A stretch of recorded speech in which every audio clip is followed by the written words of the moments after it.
Adrian Cole tightened his grip on the shopping bag as the bitter wind cut across the empty street. His 7-year-old daughter, Emma, was waiting at home, probably peeking out of the window for him and too excited to sleep on Christmas Eve. He had promised her that tomorrow would be magical, presents under the tree, stockings full, and laughter filling the house. But as Adrian passed an alleyway, he stopped cold. A woman was kneeling beside a dumpster, her hands trembling as she dug through a black garbage bag. Her coat was nothing more than a thin rag, her shoes barely holding together. The sight pierced him instantly. "Hey," Adrian said softly. The woman flinched, spinning around, clutching a crushed sandwich in her hand. Her eyes were sharp, defensive, but underneath them was exhaustion, like someone who had been fighting the world for far too long. "I'll leave," she blurted, her voice raw. "I'm not stealing, I swear." Adrian shook his head, stepping closer. "You don't have to explain. Are you hungry?" For a moment she said nothing. Her throat bobbed as she tried to hold on to her pride, but finally one word slipped out. "Yes." It was whispered so softly it broke something inside him. Adrian didn't hesitate. "Come with me. I'll get you something warm." The woman stared at him, suspicion flickering in her tired eyes. Strangers didn't usually stop, not to offer kindness. "Why would you help me?" she asked, her voice cracking. "Because no one should be alone and hungry on Christmas Eve," Adrian answered, steady and calm. Her lips trembled, and for a moment he thought she would refuse. Then she whispered, "My name's Rachel." "Rachel," Adrian repeated. "I'm Adrian." He guided her to his car, noticing how she hesitated before sliding onto the leather seat, as though she didn't belong. "It's okay," he reassured gently. "You're safe." The car heater wrapped them in warmth, and for the first time in who knows how long, Rachel stopped shivering. Adrian glanced at her as he drove. "Do you have somewhere to stay tonight?" She shook her head. "I've been staying near the bus station. At least it's lit there. Safer, kind of." Adrian swallowed hard. He couldn't imagine someone like her, fragile yet proud, trying to survive the winter streets while others gathered around fireplaces. They pulled up to a small diner glowing with neon lights. Inside, Rachel froze at the doorway, as though she expected someone to throw her back out onto the cold. But Adrian led the way, his quiet strength steadying her steps. He waved the waitress over and ordered far too much. Soup, turkey, mashed potatoes, hot chocolate, pie. Rachel tried to protest, but he cut her off gently. "Trust me. Tonight you eat." When the food came, she ate slowly at first, then with the quiet desperation of someone who hadn't tasted comfort in weeks. Adrian didn't interrupt. He only watched, the weight in his chest growing heavier. When her hands finally rested on the mug of hot chocolate, her shoulders slumped with exhaustion. Adrian leaned forward. "Rachel, how did this happen?" Her eyes clouded, pain flickering across her face. She kept her gaze fixed on the steam rising from the mug. "I used to work in an office," she whispered.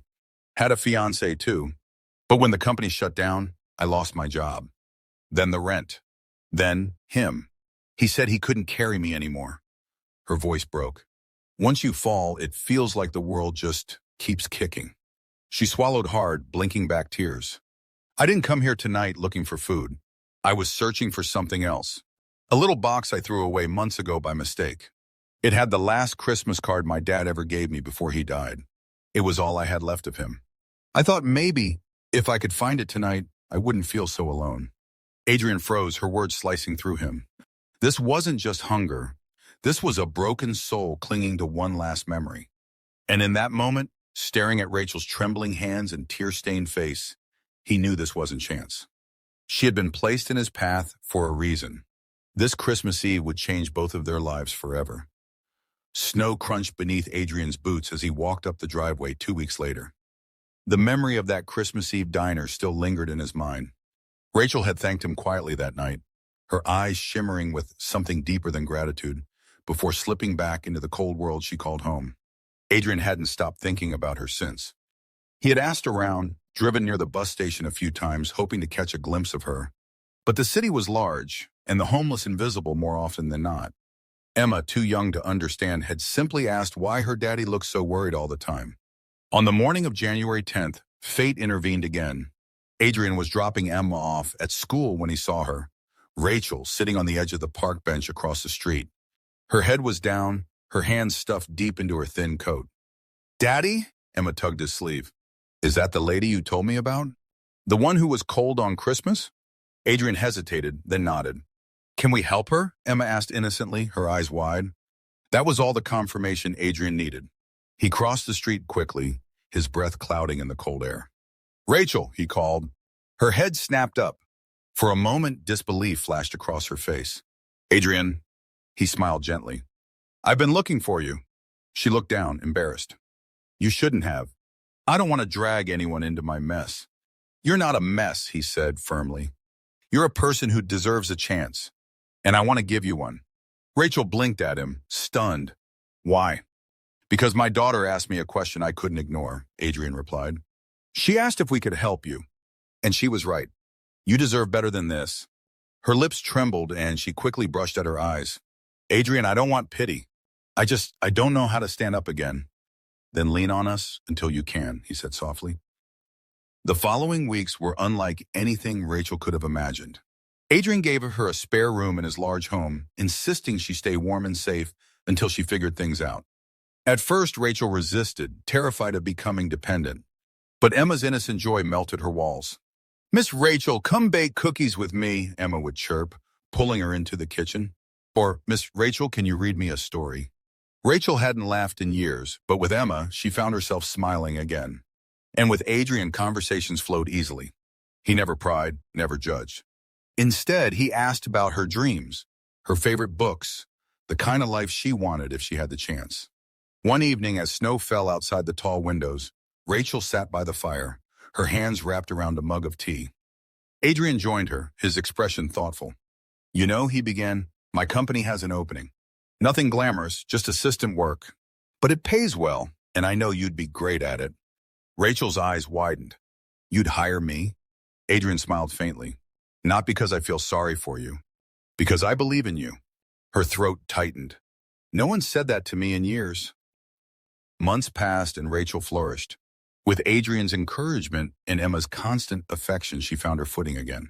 She worked hard, saved money, even began taking night classes. The broken, fragile woman Adrian had first seen in that alley was slowly replaced by someone strong, hopeful, alive. But it wasn't just Rachel who changed. Adrian, too, felt something shift inside him.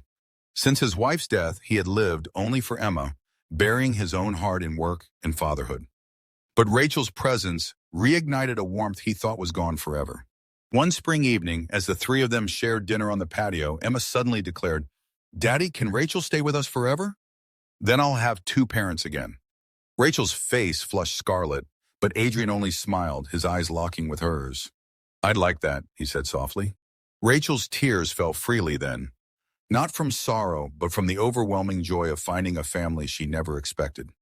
That Christmas Eve, she had been digging through trash for a scrap of hope.